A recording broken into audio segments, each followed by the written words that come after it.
Champions League, City as group winners, job done. Well, let's go back to the studio and join Natalie.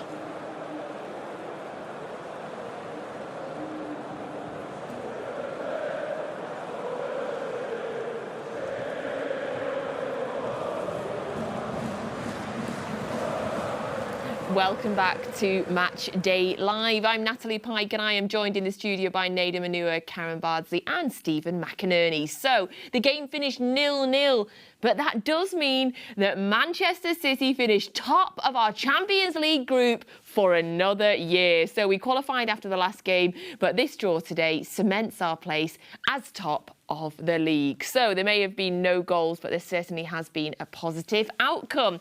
Now, I thought I might just, 0-0, thought I might just share with you all some of the other scores that have been going around. Goals were scored today. Champions League games tonight. You ready for this? Go on.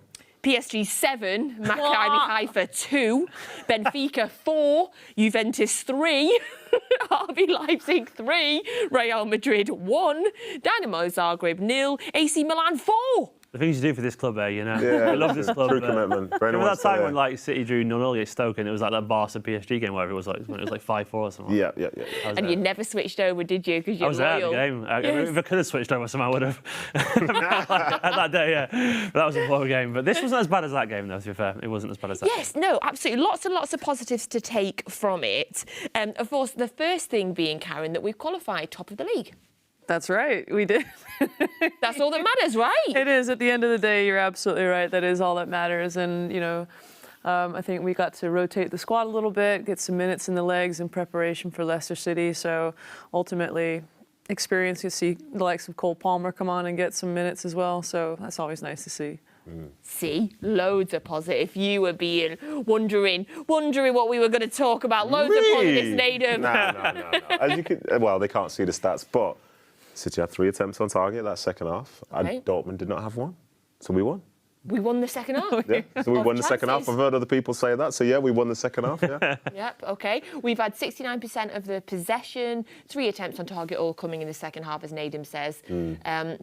And then there's a lot of other stats there. Similar distance covered. These stats always make me laugh. Do people really care about the distance? Yes, you do actually. Trust me. Wait, it's a big deal. Why? I bet they care in the big dressing deal. room, don't they? It's a big. No, I think So for that one, You're like, well, you're keeping it depends on. I racked up some distance. You know, she there. makes a good point there, because they do give that distance stat in training, and what they do, they have the collective, then they do the one excluding the keeper. So we do. Oh, really? Okay, yeah. But that one matters because sometimes they believe that you've not. If someone says that you guys haven't worked hard enough, it can sometimes show up in that data, and at that point, that questions desire. So when that's there, that's when you know you're in trouble on the Monday, when the numbers don't match up to say what somebody expects you to be able to do, because they want to be able to measure output. Like I think at half time, there were 3 City players which were at 6 kilometres at half, and that's very high because the likelihood is going to finish at like 12 at the end of the game. So it shows that, like, from a physical standpoint, like they really got about it. Like that's a very good day's work overall when you've got, say, 5 of the top 8 or whatever, or in the sort of highest numbers. Because for me, I wouldn't want to run anywhere near any of that. I'd be lower than the screen itself. I'd be in the basement. So, you know, for those people to be able to do that, it shows that they were able to have the physical output. Yeah, but does that really correlate with performance? I mean, It can for some. I know. I mean, It's the thing about it this way. If you wanted your fullbacks to be bombing up and down, then yes, you'd it want to would. look at the data and see what they but did. if you're a possession-orientated team, that probably would suggest that you're losing possession or caught in transition. Possibly, but what you need to do is at least match the opposition, because if you can run quickly forward, you should be able to run quickly going back, and some teams end up being lopsided. Right, well, that doesn't look lopsided, does it? No.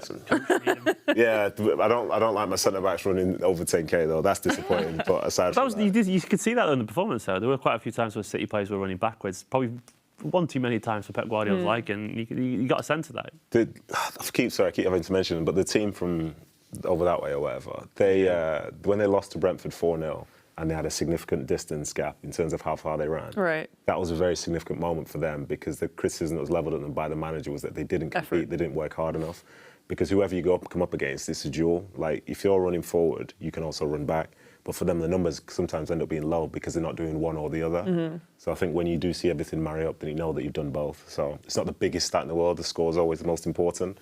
but you like to find little correlations, and sometimes you can find that with the distance covered. Yeah, I do think it's important to always keep that context in mind, isn't it? Because like for some teams, that strategy, that stat doesn't really match up with what the actual outcome or output is. Yeah, for sure. Sorry, we've gone all. I loved it. I mean, it says it all about the game that we're focusing on running distances here. Yeah. Let's be honest. I'm so glad you're both here. Yeah. What I found interesting in the running differences, though, was City had more possession. City had 3 times as many passes, but Dortmund ran as much as we did. So if you were looking just at the stats there, what would that tell you? From that standpoint, Probably short sprints, maybe shorter sprints. When you're in possession, like you're moving the ball side to side, you're trying to move the opposition, so it shows the opposition were moving and matching what they were doing. And as we said at half-time, every time Cancelo went forward, Adeyemi went with him. Yeah, of course. So then when Adeyemi then turned and went the other way, Cancelo went with him. So even though, say, Adeyemi didn't end up with the ball, he ended up covering the same distance. You have to be honest, and that's why. You know, for them, it might not matter for City today, but if Dortmund were maybe 5 kilometres less than City there, then City probably would have had more opportunity because they at least matched them. It meant there were more bodies in there. Like, I'm a data guy. I love just reading. Are you? I love data, yeah. I love the game as well, don't get me wrong. But yeah, I love the numbers, yeah. You like data, I like rules. I thought you were a referee. I thought you liked laws. Isn't that what it is? I like check him out. See, she doesn't know the lingo. Yes. I like laws. I like laws. So in terms of things that happened in the second half, at half-time we made a couple of changes. So Haaland and Cancelo off. Yeah. Do you think that's purely rotation, Stephen? Yeah, it's surely the game on Saturday. And energy. Like the games like this tonight, they're sort of necessary. They probably won't be the kind of game that sticks in your memory past now, really, in general. But largely, you need a game like that where it's a professional, performance where you turn up, you don't lose the game, you get the job done, and certain players get a rest. And Haaland and Cancelo, Cancelo of course in a yellow card as well, but Haaland in particular has played an awful lot of football, as does Joao, with no Kyle Walker at the moment. You need them, and we're playing the early game against Leicester at the weekend. I guess Pep might have probably even planned to make more changes with a few more goals or whatever. But yeah, I don't think there's anything to concern about there, but it's just one of those nights, really. And the other significant thing that happened in the second half, and I'm going to go to the goalkeeper on this, is that we had that penalty with Riyad Mahrez. Right. And it is saved. It is. It looked like a great save to me. What did you make of it? Yeah, I mean, it was a well struck. When I say well struck, in terms of like the velocity of it wasn't soft, but I do think it was a nice height for the keeper. However, I think instinctively it looked to me as he was very certain where the ball was going to go. So whether he picked up on some sort of cue or kind of looked at previous penalties, his reaction would suggest that. But big moment for the Dortmund goalkeeper, obviously, to secure that point and get him through the next round. I know, like, some people aren't comfortable with him taking penalties now, and that's fair enough, because you've now got the memory of him missing penalties. It's very easy to forget the goals that someone scores when you see somebody miss. But for me, from a sort of personal standpoint, I like the way that, I think he won the penalty to start with. Mm-hmm. And then he went to get the ball because he wants to sort of like go and address it and be the next scorer. Because as Steve made a great point at half-time about how, I think it was at half-time, about how you can't improve your form from the sideline. We can't improve your penalty record without taking more penalties. And it's very easy to hide in big games, very easy to hide in big stadiums like that. Ultimately, I think the best penalty taker usually is the one who wants to take him anyway. So, yeah, that's true. Recently, but if no one else wants to take it, it's not Riyad's fault, is it, really? There were so many players who I think have been City over the last few years who we believe are really good penalty takers because we always seem to mention them after somebody else misses. Oh, this guy should definitely be taking a penalty. KDB's for some. Yeah, KDB would have scored that. So KDB would have scored 5 now, even though he's not taken 1. You know what I mean? But for the people who step up, like it's a big deal to want to do it. And I think the fact that the team trust him to do it shows that, they probably know more than we do. Yeah. But again, it's a good sign of character, and it's just a shame that he missed. And to have the courage to step up when you did miss your last one as well, I think that says a lot about him. Yeah, I think in regards to that, I think it's just to rectify a mistake by doing something good, and then you can have that memory in your mind about sort of like it's like when a striker misses a chance, and they say, "Oh, you're unlucky." The next one. If a striker missed a chance, he said, "Well, that's it then. I'm not going to try and take any shots anymore." You'd be like, "Are you feeling okay?" So think of it more from that sort of standpoint. And he had the belief to do it. I'm sure he's been practicing them, and he doesn't want to miss. You know what I mean? He's not doing it on purpose to like torture us. But it's just a shame that he's done it, because now more questions will be levelled. And I think at this moment in time, maybe his confidence is maybe down just a little bit and things aren't going his way. Because on a different occasion, if the keeper goes the other way and he strikes it the way that he's done, it's like, oh, that was such a great penalty. But then all of a sudden someone goes the right way and it's a bad one now. It's that fine margins, isn't it? Because those 2 penalties could have resulted in 2 wins, 6 points. All of a sudden he's the hero, but it's just the fine margins of football. That's football. It's unforgiving. You're the hero 1 minute and the next minute you're the villain. And like, no, he's not really a villain at the moment, Mahrez. But yeah, it is that simple. The goalkeeper goes one way. We're sat here talking about a 1-0 victory away at Dortmund. A really professional performance. We've got to rest players. Mahrez has found his confidence again in front of the goal. It just changes like that, doesn't it? You know. But I think Pep is right enough to understand that. You don't win as many games and win as many trophies as Pep's done without understanding the fickle nature of football. And it's what makes people like Mahrez so good, because they understand it too. They keep going. Could I just say as well? Of course. I had a defender's dream out there. I saw 4 centre-backs out in the field at the same time. That was lovely, that. Nedum was buzzing. It's never been done before. But to talk about the depth, though, you still had Laporte on the bench?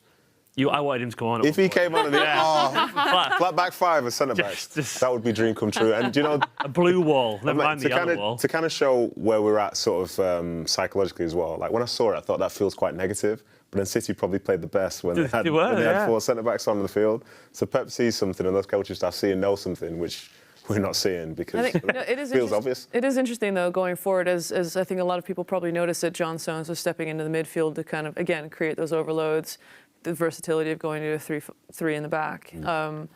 And I would say that any of that back 4 could have easily done that and kind of stepped in the midfield. So that just goes to show that attacking mindset and the versatility and the trust that they have in each other in terms of the defensive capabilities as well, going, you know, from one position in the midfield where you're looking to create and then back into your defensive role, you know, and the security and the organization behind it. So, you know, maybe it's just a big ploy and they're all working up for something like a bigger picture. You know what I mean? There's a game coming up soon, man. The 4 are going to work. This is going to be great. perfect. Yeah, Here exactly. I love that. Well, the game did finish 0-0, but as we've said, that was enough for Manchester City to secure the top spot in our Champions League group. So we look ahead now to our next Premier League game, which is on Saturday. It's a Saturday lunchtime kickoff. We are going away to Leicester City. Now, Leicester City do sit just above the relegation zone.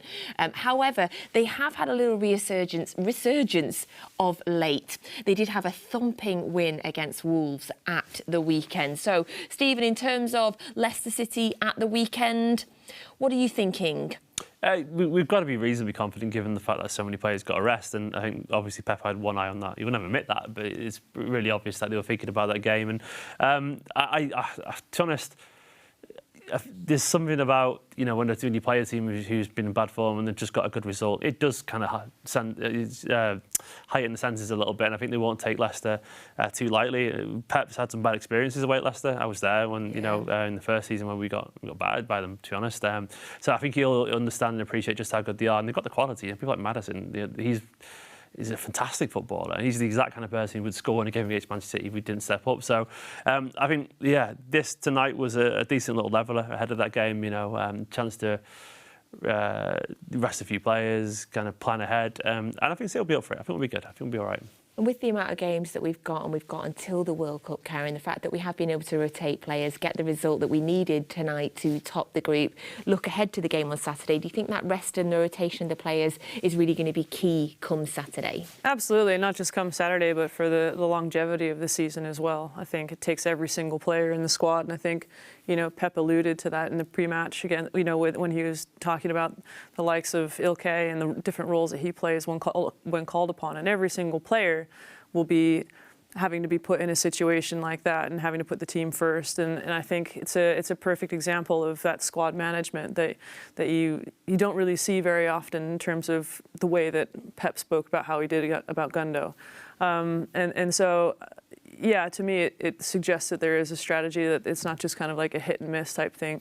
Yeah. He will be like rotating players with a purpose. And I think we probably will see the likes of like Cole Palmer getting more minutes. But, you know, we can't write anyone off in the Premier League either. You know, they're all Premier League players for a reason, regardless of whether they're at the bottom or whether they're at the top. They've got to his quality less there. No, I mean, you saw Tielemans at the weekend. I mean, what cracking goal that was. I mean, top bins, like, that could have been anybody. It's quality. Leicester, like, they aren't a team that should be fighting relegation. They're not, in my opinion. I mean, Nader's got to look as if he's about to say. Like, no, I'm just taking it all in. Just taking it all in. But no, like, yeah, they're just a very good team. They really are. And a game against Manchester City must be tough for them, but there's little expectation on a team like Leicester right now in poor form, and they've just had a great result, so they'll absolutely be up for it. And Leicester are also the kind of team that, you know, could play quite a high intensity game. They could try a little bit what Brighton tried the other day against us, and they'll be keen to turn it around. So yeah, be alert. He says all this, but it's Haaland your captain in fantasy for the weekend. Oh, he's always. See, so this is the other side of it. Well, Leicester, they're a great team, but you haven't learned that by now. You haven't learned that by now. You've always captain. No, Leicester are a good side, but they do deserve to be down there because they've not been perfect. Defensively, they've not been as good as say they would have wanted to be. Attacking-wise, fantastic. I think that game against Wolves at the weekend was perfect for them because Wolves are a team that struggled to score, whereas Leicester are a team that find ways to score but they can't really defend. So it almost suited them down to the ground. And one thing that kind of blew my mind, because I didn't watch all the game, was that they won 4-0. They had 5 shots, scored 4 goals. Efficiency. Functional. Yeah, this is extra efficiency, and it's kind of the dream. Is that good or bad? I can't even decide. You have to call it good. Yeah. You'd have to call it very, very efficient, very, very good. But I think it shows because Wolves would have left that game thinking that they should have won, you know, and that says more than the result itself. So I think it will be a tough game going there because they're at home and they've got that sort of bounce to them. But City is City, and wherever they go, they always seem to be favourites. Haaland captain. Haaland captain, always. Nedum, Karen, brilliant debut. Stephen, thank you. Thank you to all of you for coming on. I really enjoyed that with you all tonight. I'm exhausted. Get to bed. We all wish you luck in your attempt to get sleep. And thank you all for joining us on Matchday Live this evening. So it has finished 0-0 and City have finished top of the group in our Champions League. Our first benchmark gone for this season. We have finished top of the league, 0-0 against Borussia Dortmund this evening. Now, our women's team are facing Blackburn at the Academy Stadium. That is tomorrow night. Kickoff is 7:30. And we also have loads of games coming up on City Plus and Recast for you in the coming weeks, starting with Man City Women versus Liverpool on Sunday at 2 p.m. So thank you for joining us. Here's a little snippet of all those games that you can look forward to coming up. Here she is joining in, weighing up the options in there. Oh, she fizzed that in. Hasegawa. Oh, yes! Welcome to Manchester City. Here, Hasegawa. It's a real air of confidence about them. And here's Obavoduo in towards O'Reilly, on towards Whittingham, and hit by Undala. And it's 2 for City. And Joel Undala gets his 7th of the season in all competitions, his 5th in the Under-18 Premier League North. Carrington. Mabuda. Tiptoes through and scores! Adedire Mabuda with a sweet finish. Just look at the way he gets inside the 2 defenders and then smacks it out of the reach of the Dortmund goalkeeper.